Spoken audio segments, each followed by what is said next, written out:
En 1939, una investigadora de la Universidad de Iowa entró en el orfanato de Davenport con una lista de 22 niños. Habló con cada uno de ellos, los evaluó, los dividió en dos grupos. A un grupo le dijeron que hablaban bien, que eran fluidos, seguros, capaces. Al otro grupo le dijeron lo contrario, que sus pequeños tropiezos al hablar eran síntomas, que debían tener cuidado, que si no corregían sus patrones, terminarían tartamudeando. Ninguno de los niños del segundo grupo tartamudeaba cuando llegaron al orfanato. 6 meses después, varios de ellos sí lo hacían. Algunos nunca dejaron de hacerlo. El experimento no se publicó durante 60 años. La investigadora pidió que sus hallazgos no vieran la luz, no porque hubieran fallado, sino porque habían funcionado demasiado bien. Llegué a esta investigación por una cinta de casete, una grabación de audio de los años 90 que encontré en una caja de archivos de mi abuelo, que fue logopeda durante 30 años. La cinta tiene una etiqueta escrita a mano: Iowa, caso control. Nunca supe qué significaba. Mi abuelo nunca lo explicó. Cuando empecé a buscar qué era el estudio de Iowa sobre el habla, encontré el nombre que los propios colegas del laboratorio le pusieron al experimento décadas después, cuando la historia finalmente salió a la luz. Lo llamaron el experimento del monstruo. No lo llamó así la prensa, no lo llamó así ningún comité de ética. Lo llamaron así los investigadores que trabajaban en el mismo edificio y sabían lo que estaba pasando en aquellas sesiones con los niños del orfanato. Cuando los propios científicos del laboratorio vecino llaman monstruo a tu experimento, algo en el protocolo ha salido muy mal. Para entender lo que hizo Wendell Johnson en 1939, necesitas entender qué se creía sobre la tartamudez en esa época. La teoría dominante era de origen genético y neurológico. Se tartamudeaba porque algo en el cerebro o en la herencia lo determinaba. Era un rasgo, no un aprendizaje. Se nacía con ello o no se nacía con ello. Johnson no estaba de acuerdo. Johnson era el mismo tartamudo desde la infancia y llevaba años desarrollando una teoría alternativa: la diagenogénesis. La idea de que la tartamudez no se hereda, sino que se aprende. Que un niño con pequeños tropiezos en el habla, normales en el desarrollo del lenguaje, puede convertirse en tartamudo si los adultos a su alrededor reaccionan ante esos tropiezos como si fueran un problema grave. Era, en esencia, una teoría sobre el poder del diagnóstico, sobre cómo nombrar algo como enfermedad puede crear la enfermedad. La teoría tenía implicaciones enormes. Si la tartamudez se aprendía, podía desaprenderse. Y si podía desaprenderse, décadas de tratamientos basados en la genética eran no solo inútiles, sino potencialmente dañinos. Johnson necesitaba prueba experimental, y en 1939, una estudiante de doctorado llamada Mary Tudor se ofreció a obtenerla. El orfanato de Davenport, Iowa, era el lugar perfecto. Los niños no tenían padres que preguntaran. Los tutores institucionales tenían incentivos para cooperar con la universidad. Y había suficientes sujetos para crear grupos de control y grupos experimentales. Tudor seleccionó 22 niños. 10 de ellos ya tartamudeaban. 12 no lo hacían. Los dividió en 4 subgrupos.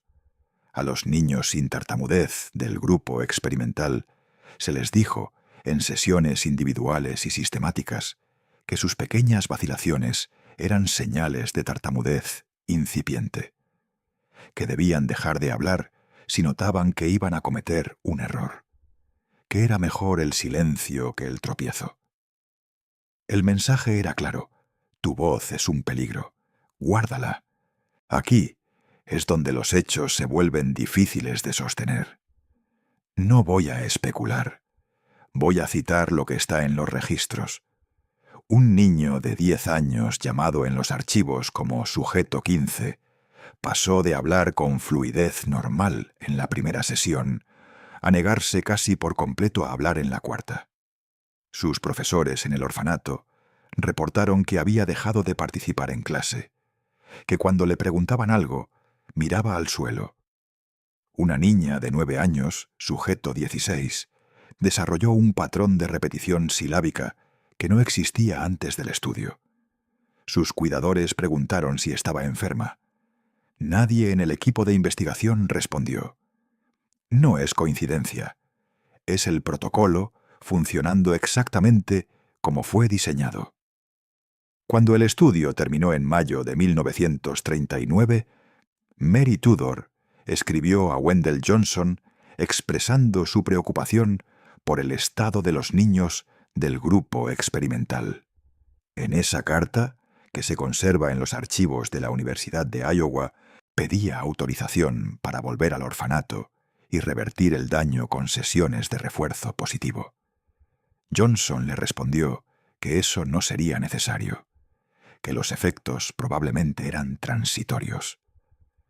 Tudor volvió de todas formas, 3 veces, con sus propios recursos, sin respaldo institucional. Intentó deshacer en semanas lo que el experimento había construido en meses. No funcionó del todo. Algunos niños mejoraron, otros no. Tudor vivió con eso el resto de su vida. Murió en 2001. El experimento no se hizo público hasta ese mismo año. Wendell Johnson se convirtió en una figura central de la logopedia del siglo XX. Su teoría diagenogénica fue influyente durante décadas. Escribió libros, formó a generaciones de terapeutas, recibió premios. El estudio de 1939 no apareció en ninguna de sus publicaciones. No fue citado, no fue refutado. Simplemente no existió en el registro académico oficial durante 62 años. En 2001, un periodista del San Jose Mercury News, llamado Jim Dyer, localizó los archivos originales y publicó la historia. La Universidad de Iowa reconoció el estudio. Emitió una disculpa formal. 6 de los sujetos originales o sus descendientes demandaron al estado de Iowa. En 2007, el estado pagó $925,000 en concepto de daños, sin admitir responsabilidad penal, sin cambios en los protocolos de investigación, con menores institucionalizados. Aquí está lo que perturba. La teoría que el experimento buscaba probar fue confirmada por los resultados. Johnson tenía razón en su hipótesis, y usó esa razón para justificar no publicar lo que había hecho para demostrarla. La teoría era correcta, el método era indefendible, y durante 60 años nadie tuvo que elegir entre las dos cosas, porque nadie sabía que ambas existían. Hay personas que vivieron el experimento. En 2001, cuando la historia salió a la luz, algunos de los sujetos originales seguían vivos y hablaron con los periodistas. Mary Corlaske Nixon describió cómo recordaba las sesiones. Dijo que la mujer que venía a hablar con ellos les hacía sentir que algo en su interior estaba roto, que durante años, cada vez que iba a hablar en público, sentía ese mismo peso. Tenía 80 años cuando lo dijo. Habían pasado más de 6 décadas desde las sesiones de Tudor. El peso seguía ahí. Otro sujeto, que prefirió permanecer anónimo, describió haber pasado la infancia y la adolescencia, evitando hablar en clase, en reuniones, en cualquier situación que requiriera hablar delante de otros. Dijo que nunca supo por qué hasta que leyó el artículo del periódico, que entonces todo encajó. 62 años sin saber que alguien había decidido, en 1939, que su voz era el material de un experimento. La Universidad de Iowa creó en 2002 un programa de apoyo psicológico para los sujetos identificables del estudio. La participación fue voluntaria. El programa cerró en 2004 por falta de financiación. Vuelvo a la cinta de casete. Nunca la he reproducido. Está en una caja, en casa de mi madre, con otras cosas de mi abuelo. Tiene escrito Iowa, caso control, con su letra pequeña y ordenada. Mi abuelo era logopeda. Trabajó con niños que tartamudeaban durante 30 años.